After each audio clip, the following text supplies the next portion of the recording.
don't waste your time. Like, go find someone else. And he was like, Wow. well, I can come visit you. Like, I just want to get to know you.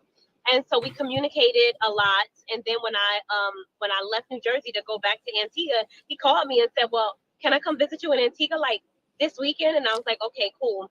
So I called my mom, and I know it sounds messed up, but I called my mom and I was like, Mom, go to his apartment, make sure that it's clean, ask him to use the bathroom. Is there herpes medication in the bathroom? Like, look everywhere. I want to know what's the real deal with him, because I don't live in America, so of course I want to know things that I just want to know. Is it girls clothes in his house? I don't know, but not living in Mm. America will hurt me from knowing the real deal. So um, Mm. so he passed the test and he came down to Antigua. And I said, I just want you to know I'm never ever living back in the U.S. again. That's not my jam. Being in Mm. the U.S. is a traumatic living experience for me on a physical level, on Wow. so many different levels. I'm never ever living in the U.S. ever again. Like people talk about their safety, which is a natural fear, but I also want people to understand too. Like, think about what that means, because like Black people can't go to the supermarket, can't go to church, can't go for a jog, can't be in their house unarmed, and you're asking me about safety somewhere else, but Mm. like when you put into perspective that you can't just be Black in a supermarket, that's an issue. Like, women don't even have control of their own bodies in the United States, and people like turn their nose up when you say like, oh well, I'm gonna move to Antigua Barbuda. Well, what makes you think that America is so superior when people in Dubai and in Switzerland go to college and stuff for free? Like Mm-hmm. like put into context what your Mm. idea of this is, but that's not to say that concerns about your safety while you're traveling abroad isn't a thing. I think people see the movie Taken and then they just start to like over sensationalize, but they're not thinking, okay, these girls, number one, didn't even have transportation from the airport with the hotel or with the Airbnb or whatever they were staying. They immediately jumped into the car with a stranger. Okay, that's number one.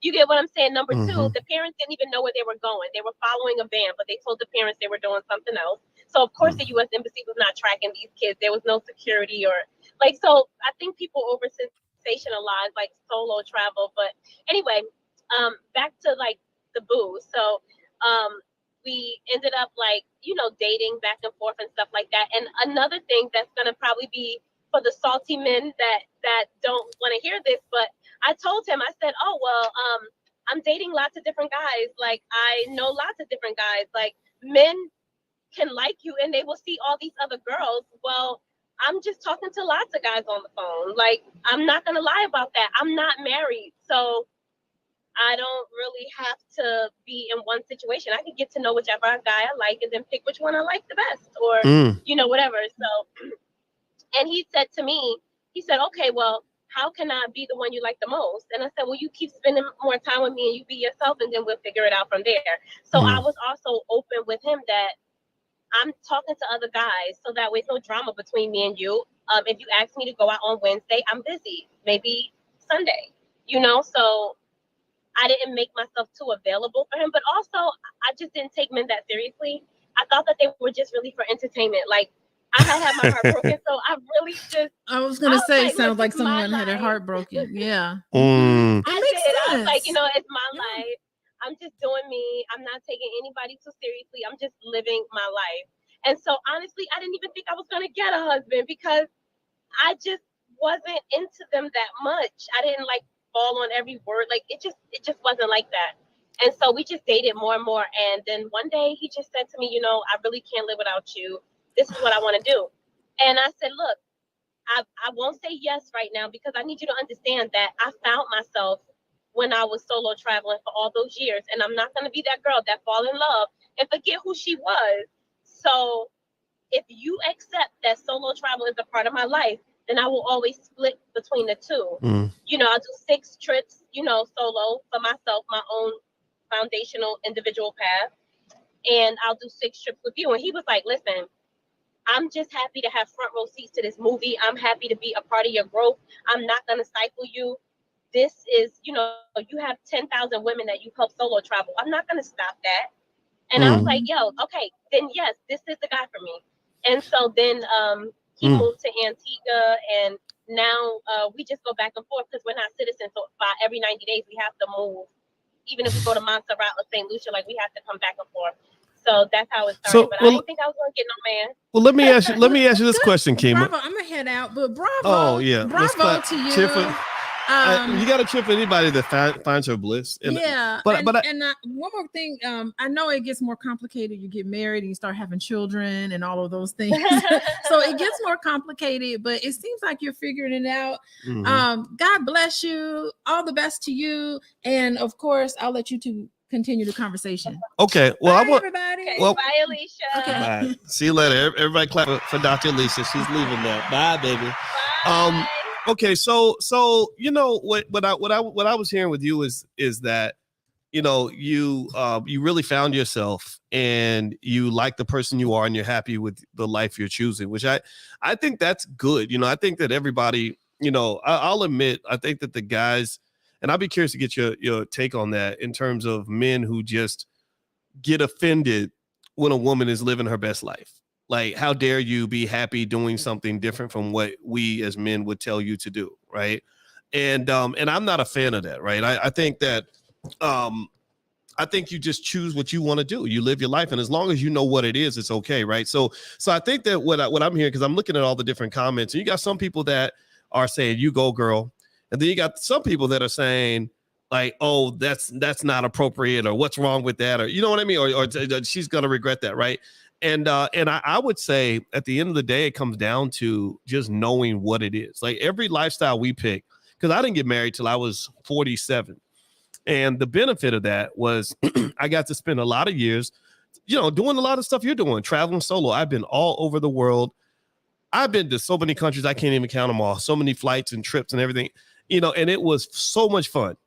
The downside was that I didn't get a chance to do the whole wife and kids thing, like in that window shut a little bit after my 30s. You know, when you get 51, you don't want to. Yeah, I mean, sure, you know, I've made some money, so I could have easily went and married a 30-year-old and started all over again. But I don't want to be chasing around a newborn at 51 like that. You know, so I made a trade-off, and it was a conscious trade-off, right? And I think that to me, those are always okay. And anybody who gets mad at you for making the conscious trade-offs in your life that make you happy, that's just a hater. That's somebody who's not happy with their own life. But what is interesting is that is when you have somebody that makes the trade-off, but they didn't know what it was. You know, like they for example, you know, I have friends that you know, grew up maybe where her mom told her, forget about men, forget about marriage, forget about kids, focus on your career. So it's career, straight A student, you know, become the top doctor at Harvard University. You're making $300,000 a year. Then you hit 40 and you're like, oh crap, there were these other things I wanted to do when I was younger that I didn't do. And it's harder. Maybe it's a little bit of a different game when you're trying to have a newborn and you're 47, or, you know what I mean? So I think that to me, it's the trade-off. So tell us about that. I'd like to know, number one, what sort of opposition maybe have you gotten from your business model? And then two, I want to know about the business, like how successful it's been, because you made some bread, and I always clap for Black people that are making money. So go ahead. The thing is, a lot of the women that come to me, that reach out to me on Instagram and say, hey, like I read about you in Essence Magazine, or I read about you in Forbes, and I want to work with you. A lot of those women are at a place where they are ready for some type of transition. Either, you know, they're newly single, or they just lost weight, or something's going on with them where they're like, hey, you know what? I'm at this transition in my life where I want to do better, and this is how I want to express myself, my newfound self. I want to have this confidence. I want to express that through solo travel. And then you mentioned, what was the next question? Just opposition, you know, saltiness. I mean, I think that what I'm seeing with you, Shakima, is that I get the sense that you are, you know, you're a free spirit. You know, I saw you on your site, you had the word boss. If I'm not mistaken, it was spelled BAWS. BAWSE, like travel like a boss. Yeah, and like a boss. Yeah, and I know men who get intimidated when women are that confident and that free. It don't bother me, you know, because I'm confident and free too. We can just be confident and free together. But there are some, unfortunately, there are some men who define their masculinity by how much they can control women, right? And I just don't think that's a winning game. I don't think I think that makes you look smaller and insecure and weak. What has been your experience in terms of dealing with the range of men and when they find out what you do and how you do it? So it's been like a little bit divided because I've been publicized 10 times, right? So, you know, I'll be honest. I'm gonna be really honest. I never said this before, but I actually stopped telling people who I was, and I created a fake Instagram profile. So when you Wow. Google Shakima Smith, it says that I've been featured in Forbes, USA Today, Business Insider, and it also says that my company is worth $2.3 million. So am I the Nice. type, like, I don't want you to know who I am because I don't want you clout chasing. And I'm not saying that all men would Yeah. clout chase or would want to ride your coattail or anything like that. But you do have some men that just want to be able to say like, oh, I know her, or I'm dating her. Mhm. Or you have some people that when they see like, oh, she's a millionaire, that maybe they might be a little fake towards you because Mhm. they know you have something. So when I was first started dating my fiance, I gave him a fake Instagram. It wasn't my it wasn't my real Instagram profile with all my Forbes featured. Nope, I lied because I Mm. wasn't sure what his angle was yet. Mhm. Um, so I've Well, met some. well, you know I've what you had got to to, look out for? You got to look out for what what we call the hobosexuals. The hobosexuals those are the men that there's a whole breed of men, unfortunately, that make money off of women, or that'll sleep with women to get Yeah. money. And I hear you though. I hear you. Continue, please. I didn't mean to interrupt you. No, it's okay. So I've met some guys who, I just don't want to be used. I've had friends who've been used by men. I'm just like, I don't want to Mm-hmm. be used. But then I've had some guys who are like, oh, you travel by yourself all the time. So like, where you going? You going to meet men? And I'm like, sweetheart, I just got Esther in USA Today in the same week this month. You think men is the issue? Like, you think I'm out here for men? Like, so I've experienced a little bit of both, but thank God, like when I met my fiance, like he was just like, hey, like you've helped 10,000 women travel the world. I'm not gonna get in the way of that. Yeah, you keep solo traveling because Mm-hmm. that's what your purpose is, and most of us don't know what our purpose is. So you keep going, and I'm happy to just cheer you on and try to be there with you every step of the way. I don't want you to change anything about yourself. I just want to be a part of what you're already doing, and I want to be by your side while you grow. And no guy had ever really invested, like, ever really cared that much. So Mm. I was like, okay, I think we might be working with something. But again, I was still living in Antigua, and I was dead set that I was never living back in the US again. I was completely confident in that. Mm. So he said that he would, do what he had to do with his trucking business and everything, and that he would come to Antigua with me. So he has a trucking I business. got lucky. Nice. Yeah, I really got lucky. And like guys in Antigua would try to talk to me when I first moved to the island, but I was worried. Like, what if they just want me, like, because they hear I'm American, like maybe they just want a visa, like 90-day fiance. Mm. I don't know. Mm-hmm. So I wasn't really open. But then I met him. You know what's really interesting? That's a good point. By the way, everybody who's just tuning in, I'm talking to Shakima Smith, and her Instagram page is the Passport Abuser, so you can go take a look. She helps women travel around the world by themselves, or anybody that wants to solo travel.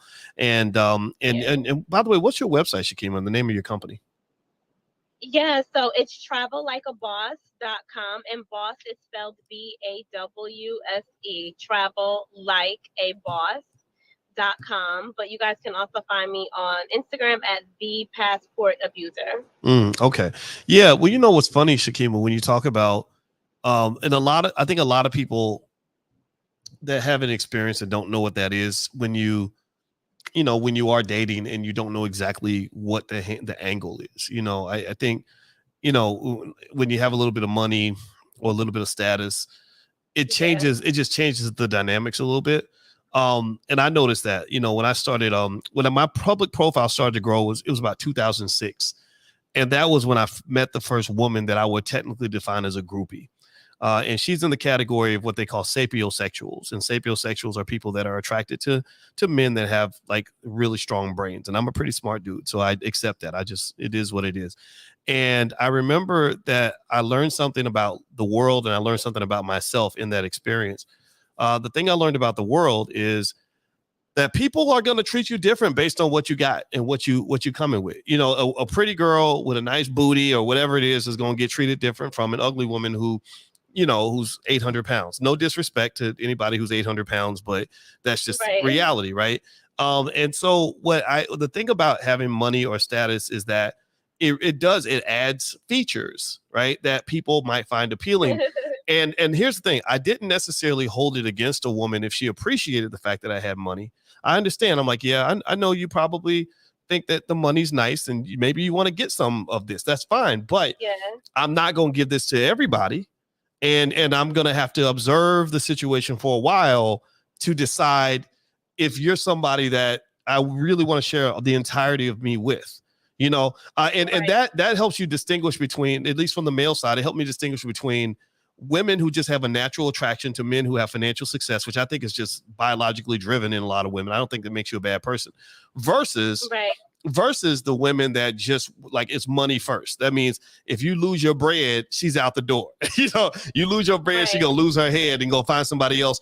That you know, and so that was what I learned about myself. The thing I learned about that's what I learned about the world. And then what I learned about myself was just sort of that I wasn't really attracted actually to women that were just attracted to me on that level anyway. You know, like this lady, I'll never forget it. It was 2006, prettiest thing ever. And I could not get myself even interested in accepting whatever she was trying to offer me. And I said, what's going on? I'm thinking to myself like a guy, like, dang, she's fine and you should be there. It didn't mean anything because I had no connection to this lady. She wasn't that smart. You know, it was pretty meaningless, right? So I think everybody has to form their own connection to it. And I would say to yourself, and it sounds like you've done this, but I'll encourage you. This is me, Uncle Boyce, right now. I hope that's okay. Yes. Yes. Okay. Yeah, I would encourage you to kind of find a way to make sure you always have that balance, and try to do it in a way that doesn't darken your soul. You know, like our souls can get dark because especially when you get used. I don't know anybody in here in the chat knows what I'm talking about. When you got straight used by somebody or manipulated, or you find out later they were there just for XYZ, right? And it can piss you off. Like it can make you mad, or betrayal. You know, I've had people that I brought in my circle, let them get real close to me, and then I got myself stabbed by bringing somebody in my camp who had a knife in their hand, right? And it pisses you off, and it makes you say, forget it, I ain't trusting nobody, But then I said, no, this doesn't feel good. You know, I don't want to be that person, you know? So I think it seems like you have that balance, because I remember when we were in New York, and I'm going to let you talk now because I'm done. But you were actually you stood out because in that room of people, everybody in there was successful. Terry Egioma's made $40 million, and that one lady has the biggest and you were the most helpful person in that room, and the most open and the most giving, the most supportive, and that's what my wife and I remembered about you. So tell me more about that. I'm not even gonna ask you a question. I'm just gonna let you talk because I done talk way too much. What are your thoughts based on everything I just said? No, I think that you're totally right. I love your perspective on everything. I'm super happy for you to have me on today. Like, it was just a pleasure. Like, you know that you're my aunt, you're my uncle, and Dr. Alicia's my auntie now. So yeah, I'm excited to be on. If your audience has any questions, they can definitely reach me at the Passport Abuser on Instagram. And yeah, thanks for having me. All right. So everybody, so we are going to let Miss Shakima go. This is Shakima Smith. Her website is Travel Like a Boss. That's BAWS, travellikeaboss.com. You can follow her at the Passport Abuser. Just if you're watching on Instagram, you can just hit the link. And I'm gonna stick around for a minute. And I know some of y'all have some questions and some thoughts that you'd like to share. So as we let Shakima go, I'll just hang on and chat with y'all for a minute, rap with you about some things. And also don't forget, if you go to BoyceWatkins.com, we're doing an event Tuesday night. And it's free for those who are in the Black Business School. And it's basically, the simple title is How to Become a Millionaire by Investing 5 Minutes a Month. So I'm going to break that down on Tuesday night. You're welcome to come as well if you'd like to pop in, Shakima. Yes. That sounds really good. I would love to actually give this to my email list because I think that they would want to know about this. So maybe you can text me after this. Yes, I sure will. I sure will. And the link is at boycewatkins.com as well. And everybody watching on Instagram, you can hit the link in the bio. But I'll text it to you. I'll text it to you also, Shakima. So thank you, Shakima. Great. So everybody say goodbye to Shakima. You go, girl. You go, girl. Black women making money. God bless y'all. God bless y'all. Okay. All right. So as Shakina pops out, I will go ahead and answer some of your questions. Somebody just wrote, Boyce, don't read the comments. You'll be disappointed. See, I read your comment, asshole. What's wrong? Boo, boo, boo. So you got clown, didn't you? You got clown, didn't you? Uh-huh. I'm messing with you. I'm kidding. You're not an asshole. But seriously, if you have any questions or anything you'd like to ask me before we bounce out, just feel free to let me know. And by the way, that event on Tuesday, how to become a millionaire by investing 5 minutes a month. That's something that I put together. I love sharing what I know about finance and everything else with you guys. You can go to boycewatkins.com and you can go take a look and join the event. All right. So if you have a question for me, throw the question in the chat. Nothing too overly detailed, but just something like, okay, here's a question. Is this live? Yes, that is the answer to your question. I've answered your question. Yeah, I appreciated hearing her story. Yeah, me too. I what I like about what Shakima was saying is, we have, you guys know about like the class I teach on options, right?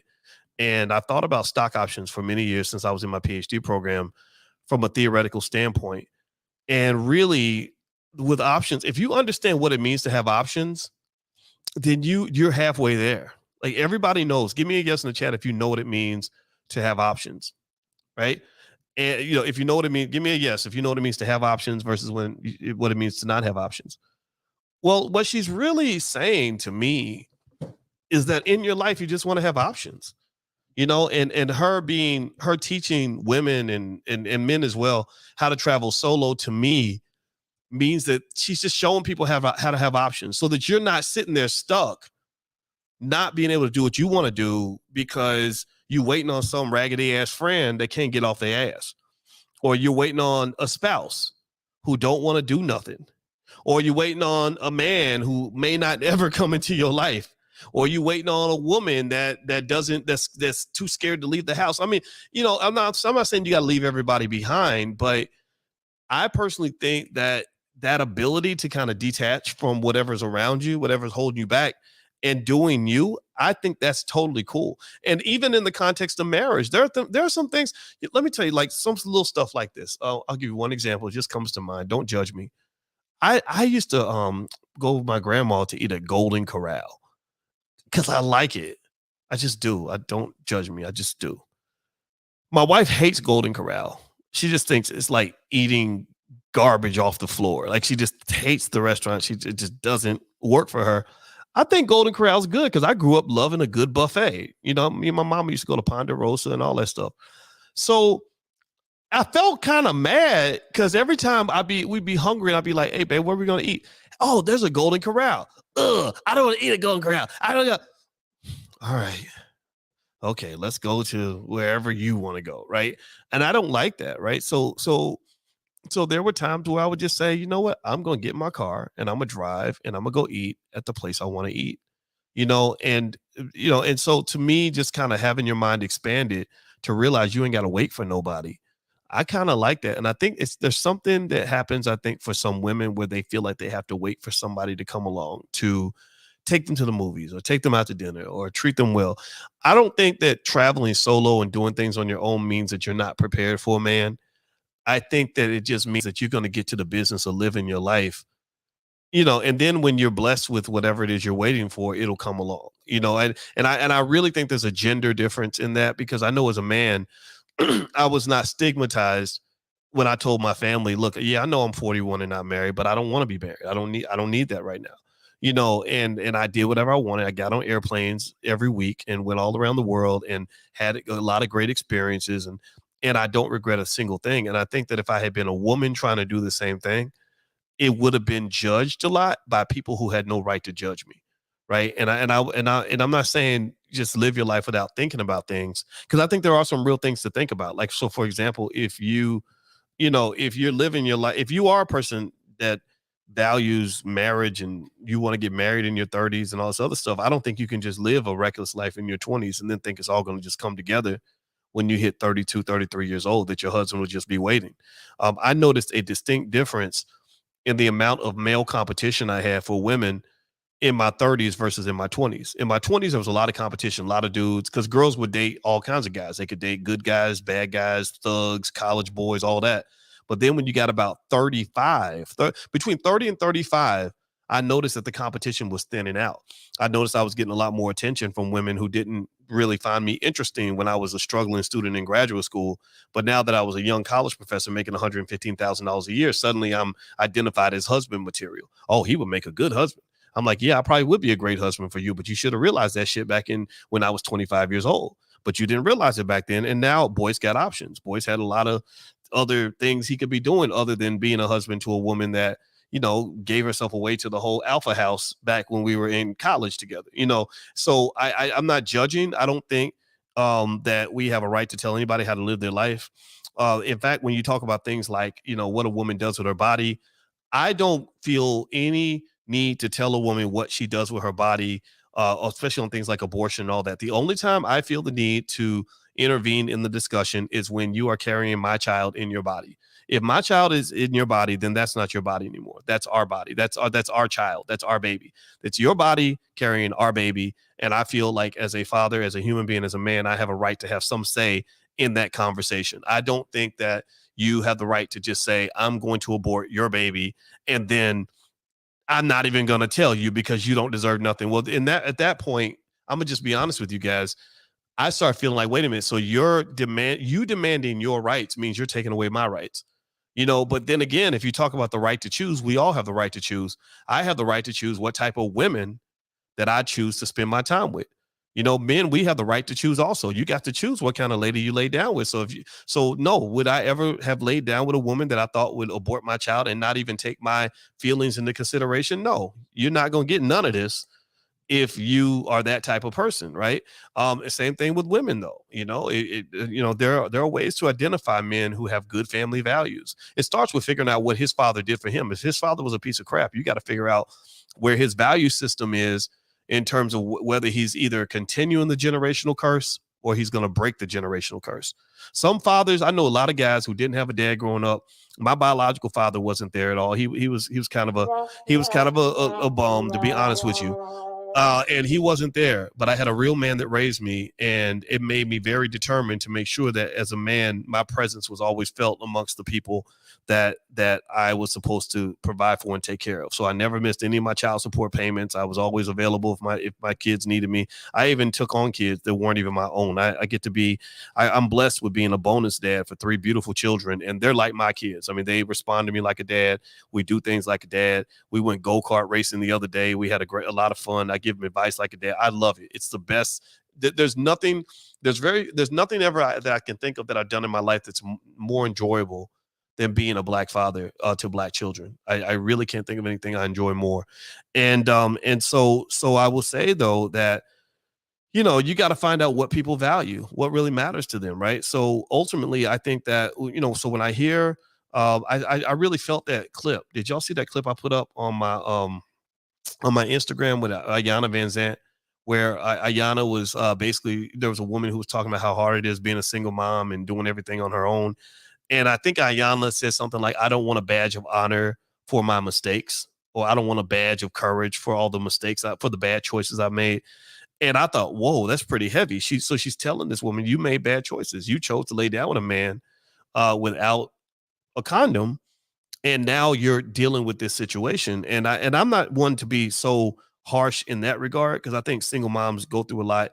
Love is a tricky process. Love will trick you into doing things that you might later regret. I've studied love. I studied the biochemistry of love. I studied how love affects the brain. I've studied how the female orgasm can release so much oxytocin in the brain of a woman that she becomes instantly bonded to the man who's giving her good sex. These are things you don't hear about. These are things people don't talk about. These are things that remind me that men and women are just built different. Men, our testosterone alone allows us to bond differently than women do. Women will bond like crazy to a man that they're sleeping with. They just like they bond to their kids. Look at how attached women are to their children. So to me, when you talk about the power of God, like God creates those powerful bonds. I don't believe in playing with God. I don't believe in playing. I'm not even a religious person, but I'm gonna get a little religious for a second. I'm just gonna say I don't play with the power of God. Like I don't. That's why I don't. I don't get into even the transgender conversation confuses me. It's like, no, you're born a man. I don't think you could really be a woman. You could try. Like you can identify and everything else, but like I can identify as a rich white man, but that ain't gonna work. I'll never be a rich white man. I can act like one. I can talk like one. I can carry myself like one. I can tighten up my butt cheeks and everything, but I'm never going to be a rich white man. And so ultimately, I think when you're talking about love and sex and all these other things that people just throw around, they treat it in a very casual way without realizing that sex and love literally are the foundations for the existence of all humanity on the planet. Like literally human beings cannot exist without love and sex and human attraction. Why are you playing with that? Like, why are you acting like it's just funny games? Like it's just something you can just casually do with whoever you see and just is no big deal. And then you get upset when the catastrophe comes, when you're trying to raise those 3 babies all by yourself and you ain't got no help. The time to think about that is when you're getting horny and you want to just go over and go and have a quick orgasm with some person that has no business in your bedroom. Same thing is true with male and female. I'm not taking men out of this conversation. I know a lot of men get mad at me because I think men should be accountable for our choices too. I think that accountability to me means having enough courage to simply know how to be who you're supposed to be as a man without feeling somehow that women threaten that by being whatever they want to be. Like, so when you talk about for example, I never got into these platforms that exist online. I'm not going to talk bad about Kevin Samuels at all because I don't even bring him up like that because the man died. I mean, we should show some respect. But when you just sit around and you're complaining constantly about women and what women do and what women don't do and I need to fix women, I need to educate women. It sounds as weird to me as when I hear women talk about how they're educating men. Like that one lady who was dark skinned. Did y'all see that? I put that video on my Instagram. My Instagram is the real Boyce Watkins. And there was a beautiful dark skinned lady. They had she had some really pretty lips and pretty skin and everything else. And she was talking about why she was going to start dating out of her race. Because she said, because black men did this and black men that. And then she said something like, and I've educated black men. I've educated them on colorism. I've educated them on this. I've educated them on that. And my feeling is like, why do you feel so superior to other people that you feel like you got to educate men? Are you letting men educate you? Are you a person? Because that's the thing. When you think you're always the teacher, but you can't never be the student, well, that's just gonna make you an idiot. That's gonna make you a dumbass. And so maybe your problem is not that black men are all colorist and that we don't like dark-skinned women and also maybe it's because we just don't like bitches. Like seriously, maybe it's just that we just don't like women that are constantly telling us what to think, telling us what to do, telling us how they're better than us and how smarter they. Stop all that. Like, just be a human being, be a good person, show some respect. Like as a man, I know as a man, I never wanted much. I just wanted to be respected. Respect matters to me more than love. I'd rather have you respect me than love me. Love is cool. Love is nice, but I'm not, I believe men and women are different. I think my wife would rather be loved. Don't get me wrong. She wants to be respected too, but I think love is heavy on her mind because she's got a lot of feminine energy. She's 100% woman. But at the same time, me, I'm like, yeah, I'd like some love, but I'll take the respect first. If you love me and disrespect me, that means you don't really love me anyway, because you should love what I love if you really care about me. If I say I want to be respected, then you need to respect me. And so ultimately, I just really think these conversations go all wrong. And so when I listen to Shakima and she's talking about traveling solo, and then I see men in the chat who are like, oh, only whores travel solo, and what's wrong with you? And that's just stupid, this, that, and the other. I really encourage men to kind of just walk past all that nonsense because unfortunately what it does give the appearance of is that you're revealing your own insecurities when you do that. Who cares? Why do you care if she's traveling by herself? Why do you care? I mean, you ain't got to date her. She ain't got to be in your life. And the other thing too is, to me, if you are doing your best to be the best person you can be and succeeding as much as you can in your life, you're not really gonna get too caught up in what other people are doing. My wife is a high flyer. My wife is very successful. My wife is one of the top scholars in her field. She's, gotten all kinds of awards and, status and everything else. I don't care. That doesn't, I mean, I care. I support it. Like, I cheer for her. I say, hey, your mama just got another award. Yay, let's have a party. But I'm getting awards too. I'm winning too. Like, I'm succeeding too, and she cheers me on. And I contrast that with there was a lady, I did not know her. I knew somebody that knew her pretty well, but she was a professor, a college professor, and she was also a high flying, award winning instructor. And she had this husband who was a complete failure. He went to law school. He failed the bar exam 5 times. He wasn't making that much money. She was making more money than him. And he was jealous of her. He got to the point where he became jealous of her.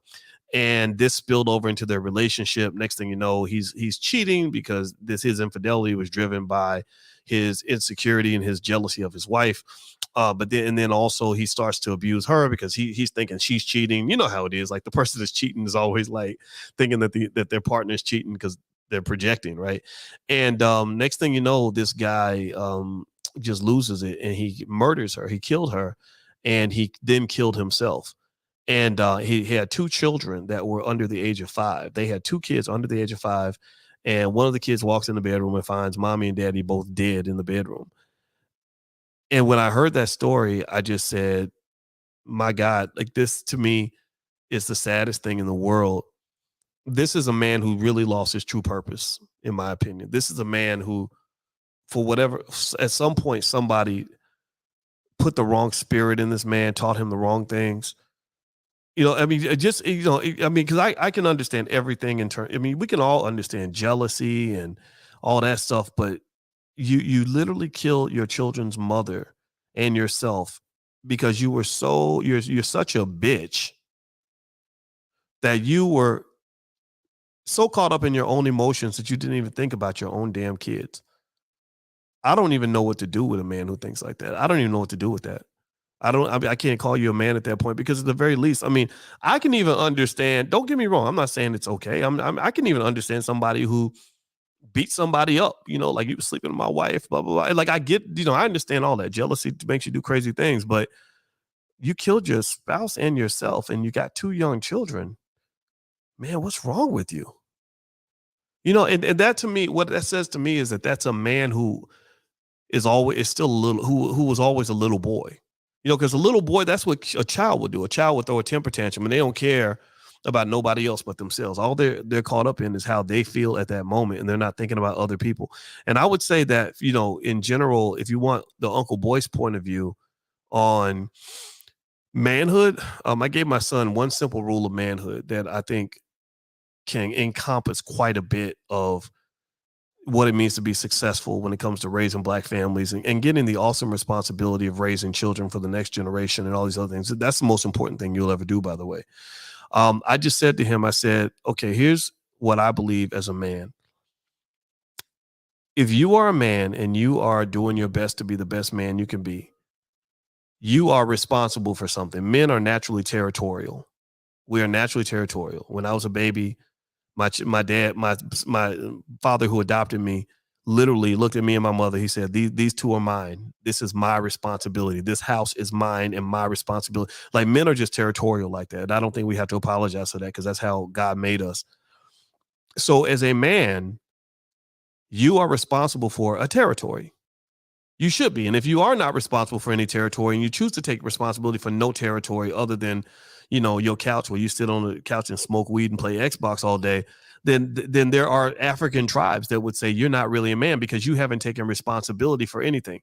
What are you leading? Are you leading an organization? Are you leading a family? What are you responsible for? What are you providing for? What are you protecting? And so I said to him, I said, to me, the number one measuring stick of manhood is the people that I am responsible for. Are their lives better off or worse off because I was here? I know a lot of men where the people that they're responsible for have lives that are far worse because you were there than if you weren't there. I knew a lady who told me that when she was 16, her father committed suicide. He was an abusive alcoholic, and one day he just hung himself in the garage. And I said, how did that feel? I said, that must have been traumatic for you to have your father kill himself, and you're only 16 years old. And do you know what she said? She said, actually, honestly, I was relieved. I was relieved because I knew he wasn't going to beat up my mother anymore. I knew he wasn't going to come home drunk and terrorize the whole house. And I don't, I don't know what her father went through that made him into the person he was, but to me, that's the exact opposite of a man. When you are creating terror and chaos in the lives of the people that you're responsible for, you are not a man. The people in your life should be better off. They should have more wealth in their bank account. They should have more health in their body. They should have a stronger spirit because you're there. They should feel safer because you're there. Their lives should be elevated because you're there. And if their lives aren't elevated, then you fail to do your job. So by the way, I'm going to get on my Instagram. The Instagram's about to run out. I'm going to restart the Instagram right after this. It only gives you an hour, but it sounds like we have a few more things to talk about. So if you want to pop back in, just pop back in. I'm going to end the Instagram chat. Everybody else on YouTube and Facebook, please hit the thumbs up button. Thumbs up, share, subscribe if you haven't done it yet. And by the way, my website's boycewatkins.com. And if you want to join us Tuesday night, we're doing an event Tuesday night. I'm going to do a lecture on how to become a millionaire by investing 5 minutes a month. And I promise you it's going to change your life. So feel free to go to boycewatkins.com and take a look if you'd like to join us Tuesday night. All right. So, but yeah, so that's it. That's it. Like, if you think about it, if you're a dad who has, made everybody's life better because you are around, then that to me makes you a good dad. Like, I think that's a good criteria. Like your kids, are they smarter because you're there, or are they dumber? The family finances, are they better or are they worse because you're there? If they're better, they could be better because you're investing and you're saving and you're working hard and you're doing all these other things. Or they could be worse because you got a gambling addiction and you took out the grocery money and blew it all at the goddamn casino because you wasn't thinking about nobody but yourself. Or you went out and bought some crack or whatever, right? It could be worse. Do people feel safer with you around, or do they feel less safer? Right? They feel safer maybe because you are a protector and you are really out there making sure that your kids are good, that nobody will come in your house, hurt your daughter or hurt your son or whatever, right? Your wife is protected and all that. Or you can make them feel less safe because you're the predator inside the house. You're molesting the kids, you're beating people up, you're coming in cussing everybody out. Are they happier because you're there, or are they more traumatized and sad? Right? They're happy. Maybe they're happier because you're there, because you're fun and you're cracking jokes and you're taking the kids out and you're creating all these wonderful experiences. Or maybe they're sadder because you're just such a terrible person that you just decide you want to be mean to everybody and yell and scream and cuss people out and hurt their feelings and all this other stuff. Like, I really think that men, Black men in particular, I feel like we have literally within ourselves a godlike power to manifest and create whatever reality we want. I really believe that. I think Black women have a tremendous godlike power in the sense that they can actually give life to a human being. Men can't do that, right? So that to me is where the goddess comes out of women. But I think for men, where I feel my godlike power as a man is I wake up every day and I say, oh my God, there are people in this household whose whole reality can be shifted based on the shit that I do and the things that I say. I mean, do you understand that? Like, how amazing that is to know that there are people around me where if I go hard and I really do my best, it's going to create a ripple effect that's going to last over 100 years. Give me a guess if you get what I'm saying. Right? So the things I say to my daughter, me and my daughter had a conversation about self-esteem and I was explaining to her, why she is enough and everything else. And we were talking and I remember I said to her, cause she was kind of sad. And I said, you know what I am, right? And she said, no, what are you? I said, I'm a king. I said, I know I'm a king. I've made millions of dollars. I go around the world. People know who I am. I'm highly educated. I'm at the highest level in my field. I'm a king. And I will fight you. I have a warrior spirit. I'm a king. And I said, now you're the daughter of the king. I said, so what does that make you? And she looked at me. She's kind of crying, and she kind of looked up. She said, "A princess?" And I said, "Yeah, you're a princess. So we don't let nobody disrespect the princess. The princess is the most important person in the room. The princess can do whatever she wants." Right? And it, to me, like, conversations like that are the most epic part of being a father, in my view. Like, that's the part where when I hear people on the internet saying stupid stuff, I see little boys. They had this nickname because I love my wife so much. They'd be like, "That's Moist Watkins." I'm like, "You sit down, you Moist. You're a little kid. You in your mama's basement banging away on the keyboard, mad because I'm winning and you're not. You're mad because there are black men out here that are getting it done. And I'm not the only one. There are brothers in this chat right now who have enough money where they could buy you and your Xbox and still have a ton of money left over." Like, so stop with this nonsense of the black man being defined as a little child. I know where this comes from. I see the culture that they created falsely in your community. I see what the white man did to you. He convinced you through hip hop music and all this shit with these rappers, 35, 40 years old, calling themselves Lil Baby and Baby this and Lil that, Lil this. But I'm sorry, where I come from, when you're 40, you don't want to be little at anything as a man. Nobody wants to be little unless you have to be, like you're Kevin Hart or something. But even Kevin Hart ain't little. Even Kevin Hart lifts weights and carries himself like a strong man. I respect this guy a lot. So to me, what you're seeing in the culture, and this is where you get this little boy culture out here, where they start whining and complaining like little bitches on these YouTube channels about black men who love black women, and, "Oh, you simping because you love a woman." And what are y'all doing? Are y'all screwing each other in the butt? Like, what? Like, seriously, like, what is going on? Like it's weird to me. And what it is, though, is it's driven by the fact that the white man keeps you as a little boy. But he can't keep all of us as little boys, because some of us are meant to be grown ass men. And but I give them, but it's one of those things where, like they said in the Bible, forgive them for they know not what they do. Forgive them for they know not what they do. Number one, a lot of them are still young. A lot of them are still in their 20s. They just following the crowd. They're just repeating what they heard somebody say on the internet. Number two, many of them never really got guidance from a man. You know, they didn't get guidance from a man, so they don't even know what real men look like. Only manhood examples they've seen, because unfortunately their daddies ran off on them or whatever, is they've seen rappers showing you this nonsense, that makes you think that the simp is the man and the man is the simp. Right? That the man who takes care of his family, makes sure his kids are good, goes out and gets his bread and handles his business, that's not a real man. That's a simp. Why you simping? You out here taking care of a woman. Why you simping and taking care of a woman? Well, where I come from, that's what a man's supposed to do.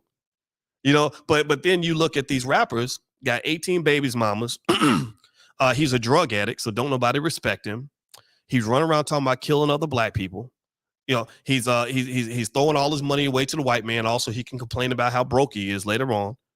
And you think that that's manhood, and that's not manhood. That's not only self-destructive behavior. That's why these rappers all die before they're 40 years old, damn near. Not all of them, but the toxic ones do. The toxic ones don't last that long. But also, it is one that is designed, and if you read books like Powernomics or Black Labor, White Wealth, it shows that it was part of a process designed to keep you strategically uncompetitive. It's designed to keep you strategically uncompetitive. So, so I would encourage, like, the women that get a little sad when you hear men online saying things about women that are really disrespectful. Just understand that this was made in America. They created this. They created this, and it's designed to make sure that white supremacy remains strong, because a little boy can't compete with a grown man. A little boy can't compete with a grown man. So if you have some 40-year-old dude who spent his whole life smoking blunts and getting girls pregnant and wasting his money and doing stupid things and didn't educate himself, how the hell are you going to compete with a white man who's strategically prepared for everything? How are you going to compete with people that are building rocket ships to Mars and billion-dollar corporations? Seriously, the only way that you can engage with that person is in a boss subordinate situation. So you're going to spend your whole life calling him daddy.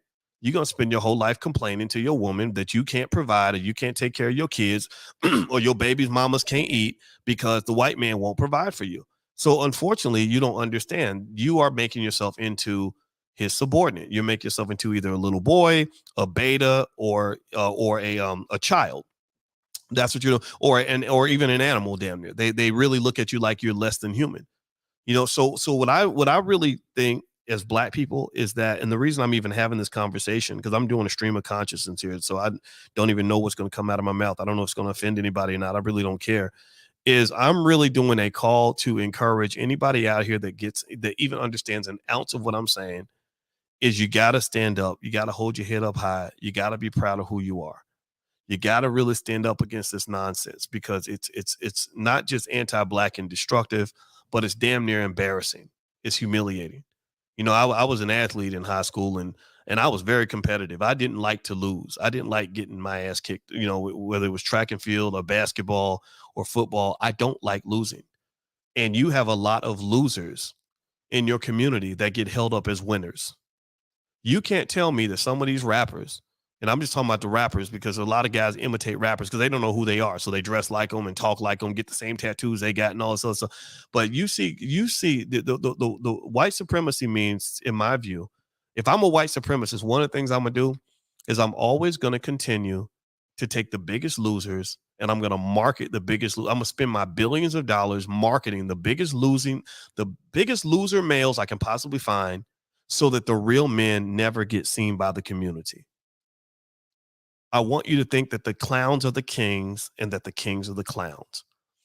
And I'm going to tell you, I see clowns on TV. I see these Negroes that pretend to be Black leaders, but they ain't nothing but stooges for the Democratic Party. I see rappers on TV getting all these props and all this respect and all this money when they're literally sitting in front of a crowd full of 100,000 white people calling yourself a nigger. Why would you do that? Why would you do that? You're literally embarrassing yourself, but you think it's okay because they're paying you lots of money to do it. I see men on TV that put on dresses and then they make $100 million, and we think that that person's a hero because they made money, when really they degraded the entire community. They emasculated themselves in front of massa, and massa's rewarding that. Just like a trick in a club. A trick in a club's going to pay the girl to drop it like it's hot and bend over and all this other stuff, right? So that's what you're doing. You're getting paid to be a hoe. You're getting paid because you basically were willing to do whatever it took to get that money, even if that meant degrading yourself and embarrassing your whole family and your whole community. But we think that that person's successful because they have money in their bank account. That's what we do. That's what it is. That's how the game is played. If I'm a racist white man, that's exactly what I do. I say, oh, no. Don't put that intelligent guy on TV. Don't put that militant. He's too militant. We need this get along Negro. And we're going to put him on TV. Or we're going to grab the one who's the drug addict and the alcoholic who don't take care of his kids. And because we're so liberal, we're going to throw him out there, and we're going to say that if you say anything about his behavior, you're discriminating, or that's not appropriate. Seriously, that's what they do. So here's what I see. I'm going to tell you what I see when I go into the world, though. Here's the thing. This is what gives me hope. When I go out into the world and I meet you guys and I meet y'all, I talk to you, and you come up and you tell me about your lives. I meet a superhero every single day of the week when I travel. I kid you not. When I was in Houston at the Power Networking Conference with George Frazier, I saw Black women who respect Black men immensely, who are running $1 million companies, who have tons of education. I saw Black men who love the hell out of Black women, who have amazing families, who have over $1 million in the bank. I was in New Orleans, and I can't remember what event. I was at Julian Gordon's event in New Orleans, and I was waiting for an Uber on the corner, and a brother rolled up in a pickup truck, and he stopped at the light, and he said, Dr. Boyce. And I just smiled back. I said, hey, man, how you doing? And he was talking to me at the light, and we were kind of talking like we were about 10 feet away, and it was kind of awkward. And I realized that my Uber wasn't coming. And I said, hey, man, the light's about to change. Can you give me a ride to my hotel? And he said, yeah. So I hopped in his truck. And it was one of those big Ford F-350s or something where they have the back seat and the front seat. So my wife got in the back seat. I got in the front. And I was riding with this brother. And he was, like a lot of you, he had served in the military. He retired from the military. And he was running a business. I can't remember the type of business. But I listened to him tell his story, right? And he was telling me about his wife. He'd been married to his wife 30 years. They had 2 beautiful children. They had a business that was making hundreds of thousands of dollars a year. And he said, we have over $1 million in our portfolio. And he also said that I love you because you are the reason I quit my job. I think that's what he said. He said, I heard something you said and I went and I quit my job and I just started my business. Now this brother was making hundreds of thousands of dollars a year, had over $1 million in the bank. And I just met him because I was standing on the street corner waiting for an Uber, and he gave me a ride. And I just said to my wife, I said, see, these are the types of black men they will never show on TV, because his brother ain't flashy. He wasn't speaking all this crazy slang. He didn't have 25 tattoos on his face. He wasn't running around with 18 babies mamas. He wasn't blinging with fake jewelry and shit. He wasn't going to Jake the jeweler and trying to buy Gucci and Prada. He was just living his life and doing right by his family. He was building a legacy, man. He was building a legacy. And I said, this is what Black power looks like. These are the types of men that I look to. These are the men I look up to. When I would look for my role models, I grew up looking for men like that. These guys on TV, I don't know what the fuck they are. I don't know where the hell they come from. I don't know what they represent, but that's not the culture that I believe in, because that's not the culture that's sturdy. You aren't going to go into that man's house and make him a slave of anything. But I know many rappers who are complete total slaves, straight Kunta Kinte, can't do nothing. Remember when Snoop Dogg tried to get real militant for a while, and then they shut his ass down and had him apologizing like 8 times? Like literally had him apologizing over and over and over and over again. I'm not making fun of Snoop because I don't think he's that bad. I'm not trying to diss him or anything, but I really got frustrated when I saw this, because I said, here we go. Black men on their knees again, apologizing when you ain't even did nothing wrong. Nick Cannon, remember Nick Cannon tried to get militant for a while, and then he ended up apologizing over and over and over again because they got him by the balls in every way imaginable. This is an example where money makes you into a slave. And the reason these guys ended up apologizing is because they're not really built for true competition with the white man. They can't. They can't compete with the white man. They can't. He comes in and he puts his foot down, he puts his balls on the table, and you got to submit to that. You have to, get on your knee for that.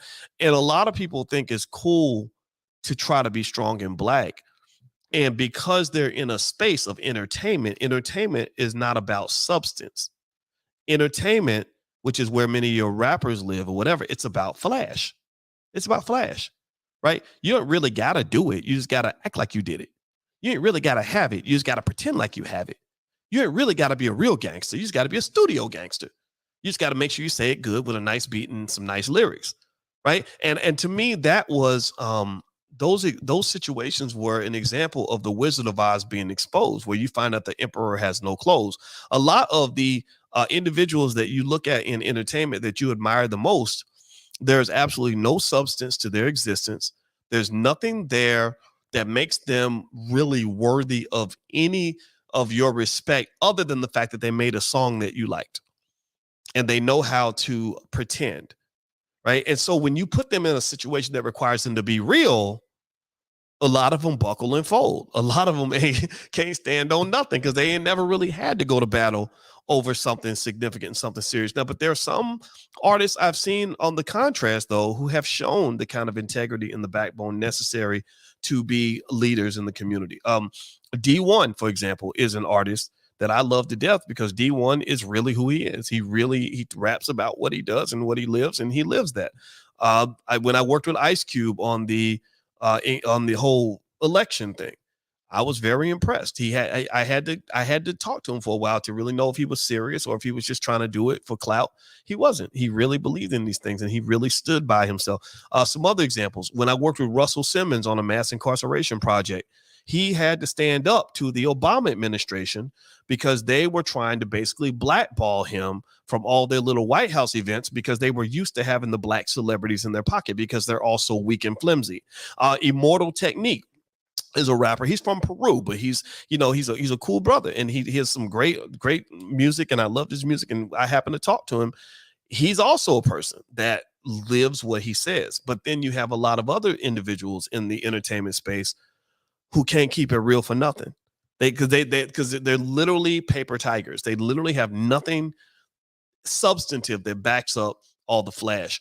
And so I don't really look for the flashy people. Like when I'm thinking about who I'm going to invite to the All Black National Convention and all that, I don't invite the flashy people. I don't care. And I can see a flashy Negro in a second. I can look straight through the little bit of money you made, but I look at your relationships and how you make your money.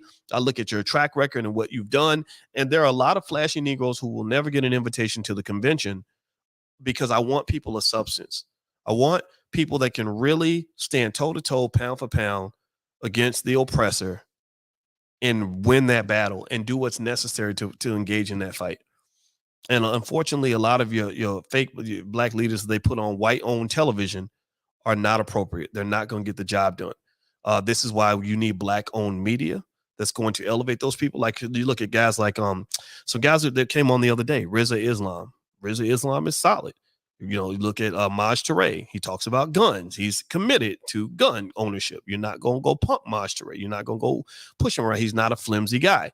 You look at Professor James Small. Professor James Small has the track record to show that he's black first. He has the track record to show that he's willing to fight and die for whatever he believes in. He has the track record, right? So I personally encourage you, and then even beyond those that have a bigger platform, I think even in your own life, you got those solid people who are down for you, and then you got the people who are not. And I think that when I look at men, you talk about just manhood in particular, the guys I like are the guys similar to the guy that gave me that ride in that truck. I don't remember his name. If he's in the chat, I hope he says his name because I don't remember the brothers. I don't remember names that well. I hate it, but it's just who I am. And I just love the fact I said, man, this makes me feel good. I just talked to a sturdy black man who spent 30 years building with a beautiful black woman and raised some black kids, raised a strong black family, and put $1 million in the bank and left a powerful black legacy. That man is not going to be the victim of nobody's oppression. You ain't going to be having hashtags when the police done just ran up and shot him for no reason. You're not going to hear about him just being some sort of victim. He wasn't built to be a victim. He was built to be a fighter. He was built to be a soldier. And I applaud that. Those are my type of people. So shout out to all the solid people in the community. My goal in life is to do everything I can to elevate your presence in the world because you are the people that our children need to look up to. You are. I mean, if you take some of these artists that they put out there in front of your kids every day, and your child lives the exact same life that person's living, your child will be dead by the age of 30. And then they're going to call them a victim, and they're going to say it's because of racism or oppression or whatever, or some unsolvable problem where the black man just happens to die young because there's no way to stop it. And that's not true. There appears to be no way to stop it because they don't want to stop it. They don't want to stop it. They don't want black men to stop dying young. Who would want to stop that? That's like God's gift to, that's that's like killing off a rodent problem. They don't want black boys to be born. They don't want black boys to prosper. They don't want black men to succeed. They don't want black men to be strong. They want you to be weak. They want you to be weak and comfortable because that minimizes the amount of threat you might cause to the pre-existing construct. So you got to get off that plantation. It starts psychologically. It has to be mental. So whoever you are, whatever you're doing, keep doing it. Don't be scared. Maybe my conversation can give you some courage because I know what it feels like to be alienated by people who just don't understand. And I just want to be that one person. Hopefully, if you're listening here, I want to be the person that encourages you to just really let your light shine and be the absolute best you can be and practice holding your head up high, stick your chest out, and just say, no, I'm pro-black and I mean it. And this is what I believe. And that's what I'm standing on. And I don't care what anybody